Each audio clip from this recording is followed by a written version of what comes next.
on this week's episode of The Aviators Lounge. Tower, FedEx 3609, yeah, we're right engine shut down for possible purge strike. We need to return back to the airport. Right, left on 4 left, cross the 22 or 13 center, flex at 560. Should 560 negative. It was just like a plywood seat with a sheet on it. A plywood seat with this. You're listening to The Aviators Lounge. Enjoy the episode. All right, we're doing this for real. Ladies and gentlemen, welcome to the very first episode of The Aviators Lounge. I'm your host, Sam, and I'm joined today by two very lovely individuals. Let's start off with Rich. Rich, how's it going, man? It's not bad. We've been trying to get this set up for a while, and it's just like everyone's out of it. But here we go. Here we are. Rich, introduce yourself, man. Where you come from? Where do you why do you like aviation? Why do you do what you do? You know, just tell the people about yourself. I am from upstate New York. I love snow. I wanted to be a pilot because I like planes. 10 out of 10 answer, Rich. Thank you. I know, right? Yeah, 10 out of 10. I'm boring. Guys. Viewer engagement And money. is through. Hey, it's really through the roof. And once again, we have Johnny. Hello, Johnny.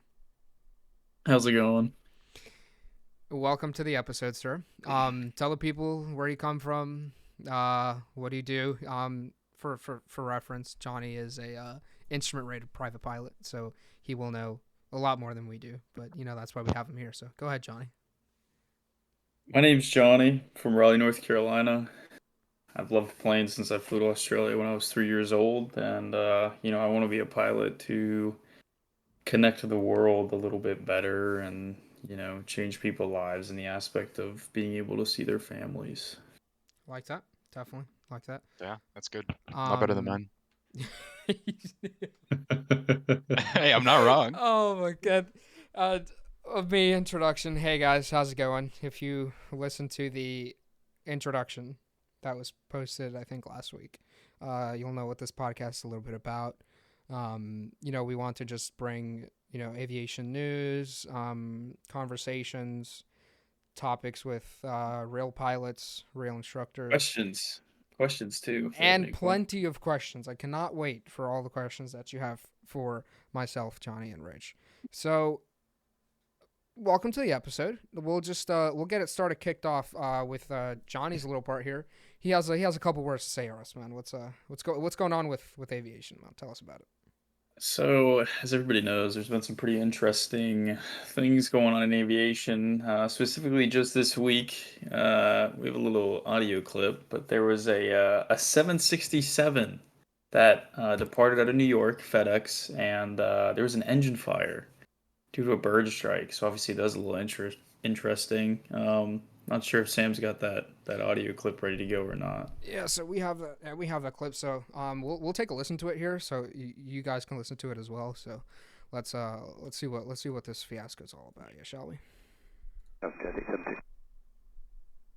Tower, FedEx 3609, yeah, we're right engine shut down for possible purge strike. We need to return back to the airport. FedEx 3609, have you called departure on 2855? We'll switch to them, then we'll be back in a minute. All right, so that was a small clip, courtesy to Vaz Aviation on YouTube. Go subscribe to them; they're amazing. Provides us all our clips that we, yeah. Let's talk about it. What happened, Dude?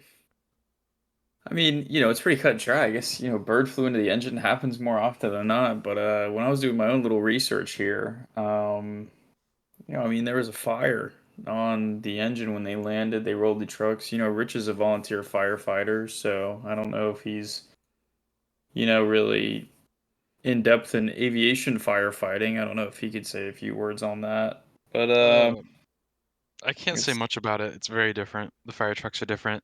The gear they use is similar, but they have different chemicals they can put in water for like fuel fires and other things. Okay, all that. Speaking of which, actually, that is that FedEx flight 76. I see that all the time around my house. Actually, the departure out of Newark is my house is right on the departure path, so I would have seen that if I was back home. To be completely honest with you. Really? That's Yeah. actually pretty. That is cool. That's pretty interesting. Yeah. That would have been crazy. Were they landing that same runway? It looks like they were. No, it looks like they were. What runway did they land off. again? No, it looks like they were taking off. They were taking off 22 left. Yeah. They Yeah, were I was taking- they were looking they were headed to Indianapolis. Believe it or Good not. old- I good don't remember the flight number, but yeah, no, there's some pictures out there. I mean, the engine was on fire while they were in the air. Trying to circle back around. But anyways, let's go to the next thing. That's pretty cut and dry. Now, I don't know if this is true, but for all you American airline lovers out there, there might be some possible free Wi-Fi on Now we're some talking. domestic flights. Now you're talking my language. What? They're just trying to compete with the better airline, which is Delta. Oh God, here we go. You knew it was going to happen. Well, typically now it costs between $10 and $35 for in-flight entertainment, which is kind of crazy because I have to fly Frontier, being a broke college student, especially in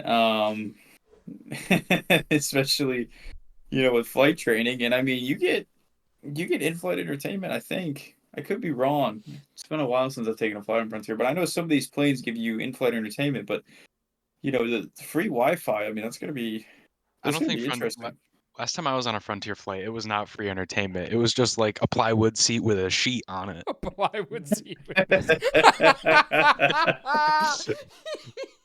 That's what they feel like. No, it is pretty funny. Gosh. I mean, I've been on a few Frontier flights before, and like people will get up to use the bathroom while you're in the climb, and it's crazy. You'll just land, not even captain hasn't even had a chance. Sorry, the first officer hasn't even had a chance to put the flaps up, and people are getting up, getting their stuff. I mean, it's really, it's a treat for sure. But yeah, no, that's interesting. Going to the next thing, the A380 will be returning to Canada in summer of 2025.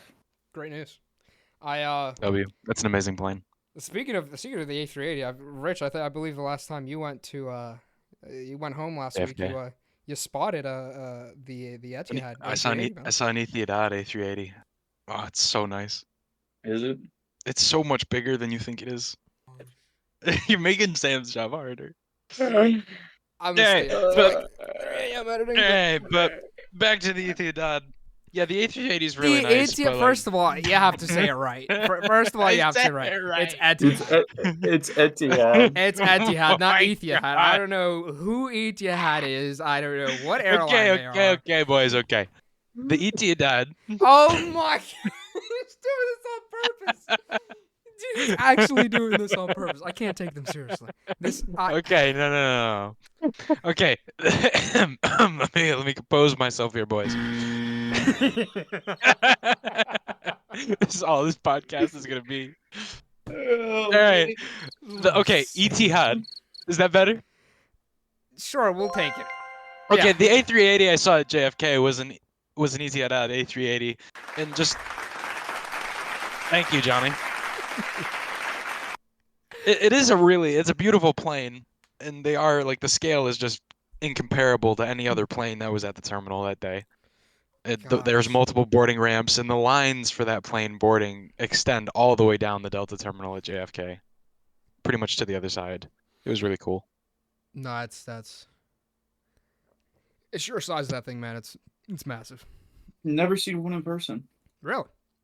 Never seen one in person. That's unfortunate for you, pal. You're definitely missing out on a beauty of an aircraft. Yeah, it's amazing. So well, moving on from that. Next aviation news this week is in Midway when the the Flexjet was with a runway incursion with the Southwest plane. I think the Southwest pilot, beautiful job. I mean, very calm. If you watch the full video, you can look Perfect it up. go around. I mean, right before the wheels touch, just executed a go around. Now, I don't really know what happens, and being a pilot, whether it's a student pilot or private pilot, all the way up to the airlines, there's a lot that goes on in the cockpit. But I No, of mean, course, 100%. I don't really know how you can miss a runway, crossing a runway, because that's what it seems like. I mean, I think it's what 3-1. So, Let's according roll the to, clip. all right, Let's roll the clip. before we And even I talk think about it this, let's was just see. 1-3 right. I think, and supposedly that runway looks like a taxiway, but I don't know how a runway can look like a taxiway. I mean, runways have very distinct white lines in the middle of them. But let's listen to the audio clip, and then we can unpack it from there. Yeah, let's all right, here we go. Once again, courtesy to Vaz Aviation. Flight 560, turn left on runway 4 left, cross runway 31 left, and hold short of runway 31 center. Right, left on 4 left, cross 22 or 13 center, flex jet 560. Flight 560 negative, cross runway 31 left, hold short runway 31 center. Cross 31 left, hold short 31 center, flex jet 560. Okay, let's So it's first of all 3-1 left. correct. Yeah, but they crossed through in center, so they were in the wrong area. No. They thought 3-1 left was a taxiway. Because it's not as thick as normal runway, but that's still, I mean, common sense. I mean, I hate to say it, but like, are you not going to look left and right? I mean, you guys are student pilots, right? I mean, what's the one thing your instructors tell you? I mean, my instructor was Look left and right when you're taxiing. make sure no one's on final, make Exactly. sure no one's taking off before It's you part enter the of- runway. Always, Even when you're always part of the taxiing. exactly. Always clear You're going left, clear Alpha, right. Bravo, Exactly. Charlie. Yeah. I mean, even before I start my engine, I go clear left, clear right, clear Exactly. back, clear forward, and then clear prop, and then start it. I honestly think it's a rookie mistake from FlexJet. I mean, already off to a hot start with that horrific readback clearance. I mean, sometimes that hasn't even happens. I happened mean, yet. it happens to everybody. It happens to everybody. I mean, that's not a, nobody's going to be perfect every single time, but Oh, of course. regardless of the readback clearance, it's pretty. Did any information come out about the pilots of how experienced they were? No clue. I mean, you have to be pretty experienced to fly it at FlexJet. It's not. It's like a NetJet. I mean, I think you need probably more than 1,500 hours. I know that. Yeah. To be, especially be a first officer. I think it was just one of those, they got complacent in the flight deck, they were probably doing something else, and fortunately, nobody got hurt. But anyways, that's gonna be the conclusion of my segment for this week with just aviation news here at the end. Obviously, there's some other significant things that have happened past weeks with aviation incidents, but we don't need to talk more about those, and they've already been talked about. That's true. Yeah. Well, thank you very much for that, sir. Very intriguing little segment you had there. So let's transition over now to how to stay motivated within aviation. Yes. As we all know, we have been through some experiences that we sometimes just want to why am I Rip doing our brains this? out. This is so annoying. Why doesn't this just click? I mean, Johnny, if you don't mind, I'd like to start with you, man. You're studying for your commercial written, and it's like you've been telling me it's been a rough time. How's that going, man? Well, first things first, shout out Shepard Air, right? Once you get past private, when you're working on your instrument, commercial, ATP, CFI, Shepard Air is great, but yeah, man, it's at a point where, you kind of plateau, and it's a lot, mentally, you're just like, what am I doing? And you question yourself, you question what you're doing, but then, then you look at the end goal, where you want to be, how far you've come, how much you've committed already. I mean, everybody knows you got to put a pretty big commitment to your craft, no matter what you do, but a little bit more in aviation. I mean, you literally have to eat, sleep, and breathe aviation to be successful. And sometimes that can be a little overbearing. And, I find myself today, I took a break from studying for my written just because sometimes it's healthy to just step back. I mean, you don't want to burn yourself out, but I guess the motivation factor is just, flying's fun. Flying is very fun. and sometimes it's okay to take a little break if you're Definitely. getting a little overwhelmed. Exactly. Yeah, I like that. I was the That's how it was with my when private. I was Yeah. doing my private written. Yeah. hmm I set a Nice. goal. Once I achieve that goal, you feel good. Then you set another one to keep going. I mean, There it's you go. just like with anything. I mean, like for me, when I was training for private, for some reason I couldn't figure out ground effect. Really couldn't figure it out. Hmm. So went up with the pattern, did 7 to 8 landings. That was my whole flight lesson. Land the next day, we go fly out to a lighthouse because I did my private at a different school, and you know, my instructor was like, "Hey, man, remember, this is why you're flying. It's fun. It's cool. Go to places." The next day, after that little fun flight, I killed my landings and I soloed. There you So I go. mean, it's important. It's There we important go. to know. It's important to know that even when you hit a plateau and you think you can't get over it, sometimes it's okay to just take a break and come back to it and not just keep banging your head against the wall because that's when you'll just stay underneath that bridge that you want to go over. But as long as you're like persistent with everything, you keep doing what you're doing, and you really focus on that end goal. At the end of the day, in like 30 years from now, we're gonna be sit back laughing about how stupid this little fraction of our lives were, and it's just gonna be great. So just keep it I going. mean, you guys know, right? 80% of people drop out before That's they true. get their pilot's Yeah. license. I That's very mean, true. So you know, isn't it like there's only 1 million pilots in the U.S. or Something like less? that. I don't know. We might have to fact check you on that one, Rich. Well, we do. Well, you know what? Stand by one. I need to be looking this up. Hold on. In 2023, there were 153,800 aircraft pilots and flight engineers in the United States. Yeah, 164,000 people. That's crazy. Yeah. That's like, that's nothing. And then how many people No, have it's there? very little. I mean, there's a you know,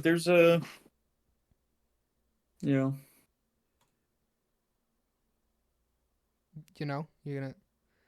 You can elaborate, Johnny? no, I'm not. I'm not gonna elaborate. This podcast is just gonna be us laughing. Yeah, that's pretty much what it is. Unfortunately. I mean, there's a big need for pilots. And, sometimes I feel like there's a lot of people that get into aviation just for the money and they just like, oh, well, you're gonna make a lot of money. Like, yeah, you're gonna make a lot of money. But if you're in it for the money, you're in the wrong career because You're not gonna have fun. you Exactly. gotta love what you're doing because this really takes a lot. I mean, how I am at the beginning of every license. I'm like, wow, I did that, but how the hell am I going to do this? And then the next license, well, I did that, but how the hell am I going to, you just got to find a way to do it. Some people don't have that drive. I mean, you really need that drive, that passion. We're all a little bit special, and that's how we get our specialness out is just looking at airplanes and talking about airplanes, flight simulator, and We constantly can say just that for you immersing too, yourself. but I'm not as special to flight sim. Well, just in general, I mean, looking at airplanes, appreciating aviation, looking at an A350 or an A350 Fair. taking off, looking at an A380 taking off, 7.4. It's it's just the overall, how lift works, and it's fascinating. That is true. Definitely. I remember one of my classes, one of my professors, they said, if you're doing something and you're not passionate, it doesn't excite you. It's like if you don't There's walk no into the point. classroom, yeah, if you don't walk into the classroom or walk into or in our case, the aircraft, and you're not absolutely fascinated by everything in it, you're in the wrong place. I'm here to tell you that you're in the wrong place. Yeah. You You're might have to wasting your rethink time and your something. money. Exactly, especially money. I'll tell you what, it's not This cheap. ain't cheap. Nope, not a cheap industry, but it'll be worth it at the end. I'll tell you that much. But I guess I got a little bit away from the question at hand. Me personally, how I stay motivated as I just look at where I was a year ago, That's true. the Fair. beginning of my flight training, and now here I am on my commercial license, working on it. I don't have it yet. Keyword yet. You got to think positive. You got to just put your head down. You got to do it. I mean, it's tiring. I mean, weather's. I mean, I'm Weather's supposed to have terrible. 10 flight hours this week. Yep. I'll probably only have 3.5 by the end of the week, and that's just so frustrating. But you know what? You're gonna have to deal with that your entire aviation career, and it is what it is. Exactly. Me and Rich were supposed to solo this weekend. Yep. Would have been Rich, great. once again, congratulations on passing your P5 prog, man. Well, Good you for too, good sir. Thank You you. did it the day before. And yeah, we were supposed to solo, and the winds have been, let's say, on the The winds have been very freaky. yeah, very much, and it's An interesting word choice there. Yeah. I am an interesting guy, Johnny. Gets Yeah. Yeah, I like know. currently the winds are 230 at 17, gusting 26. So, I mean, man, not great. you know, Just average. let us borrow a CRJ and we'd be fine. There's Average. also a Tango Airmet as well. Oh, gosh. That's not fair. Rich, and I heard you mention the CRJ there, pal. Let's Okay, well, for Sam wanted to do a hot take, so my hot take today. Recently, I flew back home and I flew on a CRJ 900 and an Embraer 175, and we wanted to talk about how we think that the CRJ should just be retired and to be replaced by the Embraer. The Embraer is overall a better aircraft, more comfortable for passengers, just better fuel efficiency. What do you guys think about that? Johnny, Hmm. what do you think about that, Hmm. man?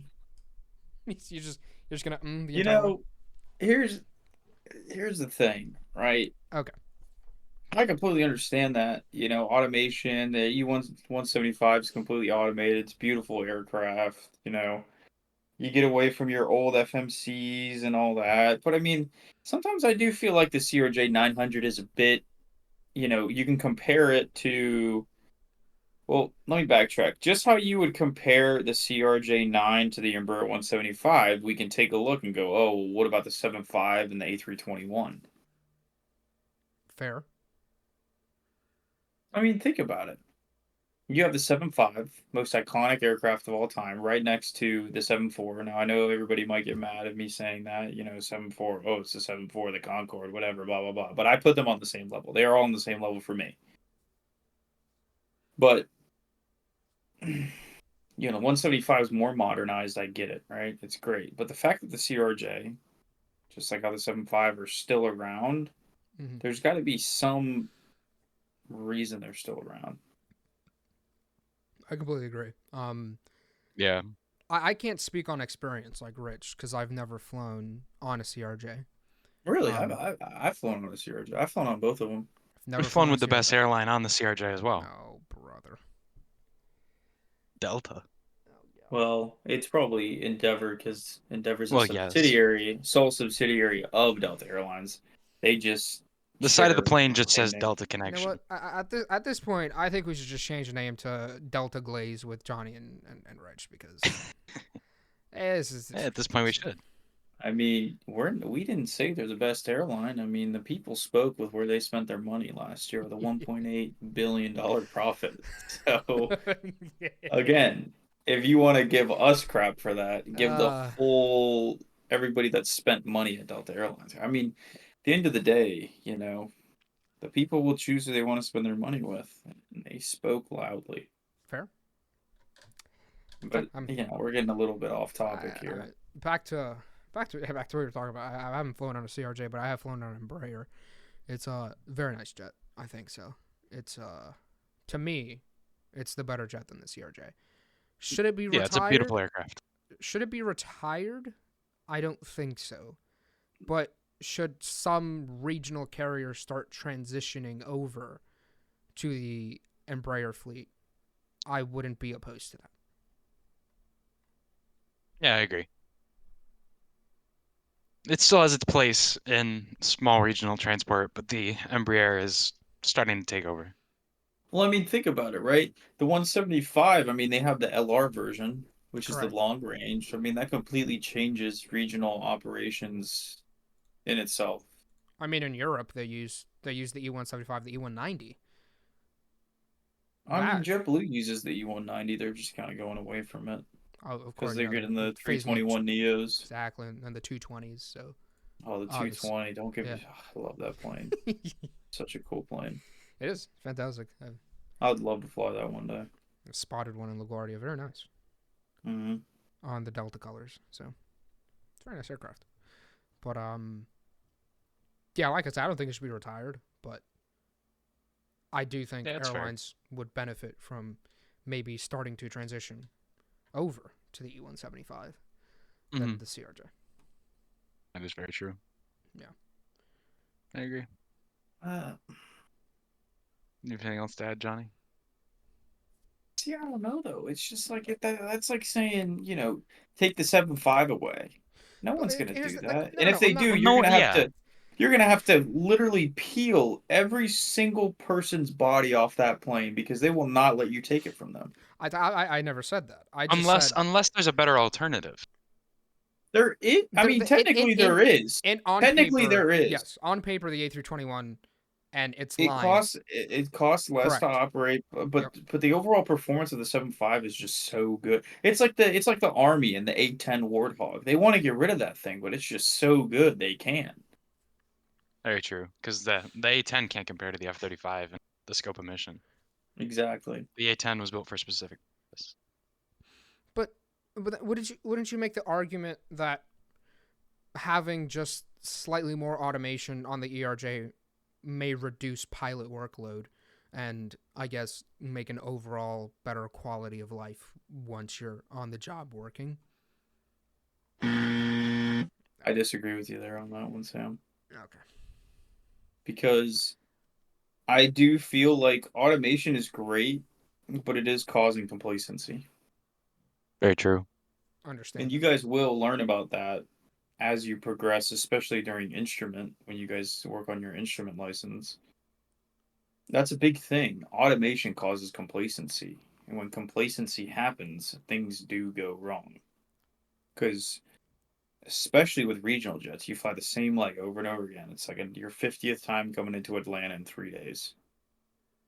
And, you're expecting this to happen. You're expecting this to happen. You're expecting this to happen. And it happens every single time to a point where you're like, yeah, it's going to happen. And you expect it to happen. Obviously, you know what complacency is. But yeah, you get to a certain point of automation where I do think it could have a negative impact. And I'm in a human factors class right now, and we really talk about human factors and how it affects flying. And like we've seen with the, DCA crash, human error. Very true. No, I like that. I like the way. So it really goes 50-50. It genuinely goes 50-50. I mean, you flip a coin, and so Yeah, we agree.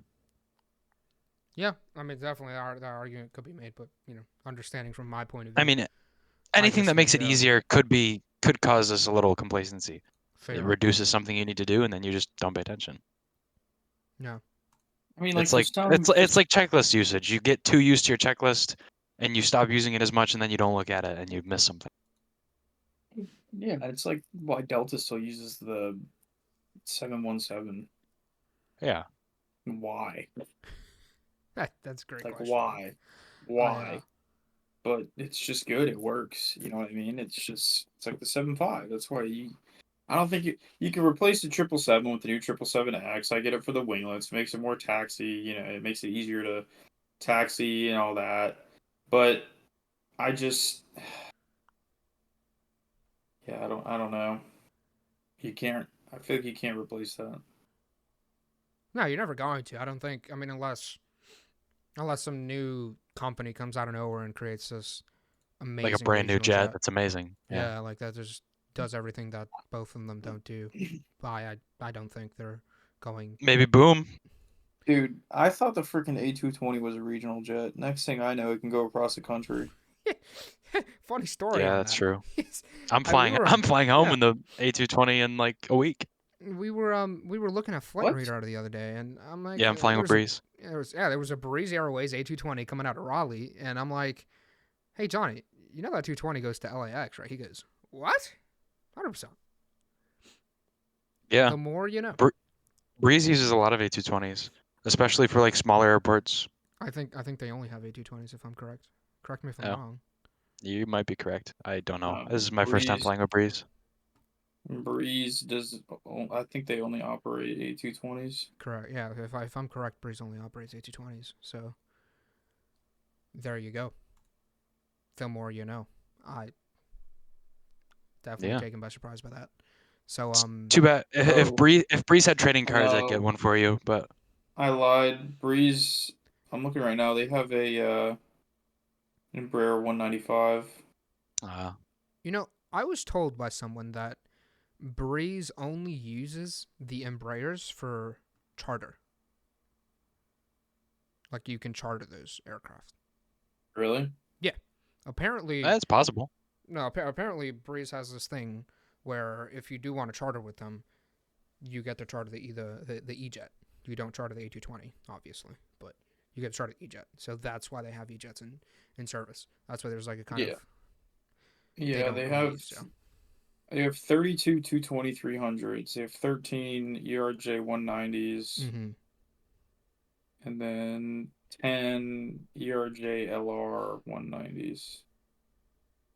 And what you want to hear something ironic, right? What's up? What? It's actually created by the JetBlue founder. No. Hence the common coloring. That's interesting. Isn't that very interesting? Probably makes sense why they. I think the pilots wear the same uniform shirt. I think they wear that like dark. Yeah, and they gray-blue also kind of thing. reported their first quarterly profit in the fourth quarter of 2024. Good for them. So they're a profitable company now, doing better than Spirit. I mean, Well, Spirit might not be around much longer. nobody really likes flying in a banana around the world. So. Yeah, that's very true. I would never fly in a banana. An underrated airline is Avelo. Avelo is actually pretty nice. Never flown Avelo. Neither have I. Their tickets, if you get their tickets like within the day or two, they get relatively cheap. I got one from New York to Raleigh one time for $70, and it was two-way. Wow. I mean, it's like me with Frontier. I fly up to Philly a lot. Go see my girlfriend, so it's Frontier's not bad, but it's definitely interesting. Oh yeah. I mean, you're getting what you. And there's some you might get some interesting people on Frontier. I mean, it's just the low cost carriers. I mean, you have to you kind of have to expect it, you know. Of course. Yeah. 100%. No, 100%. But yeah, I mean, totally agree with you. So that is gonna wrap up today's episode, ladies and gentlemen. We thank you for listening. We appreciate you. Make sure you drop down below what your thoughts were on this episode, what you like, what you didn't like. If you want to see more of any of these two knuckleheads, please let us know. Yeah, if you hate us or not, let us know.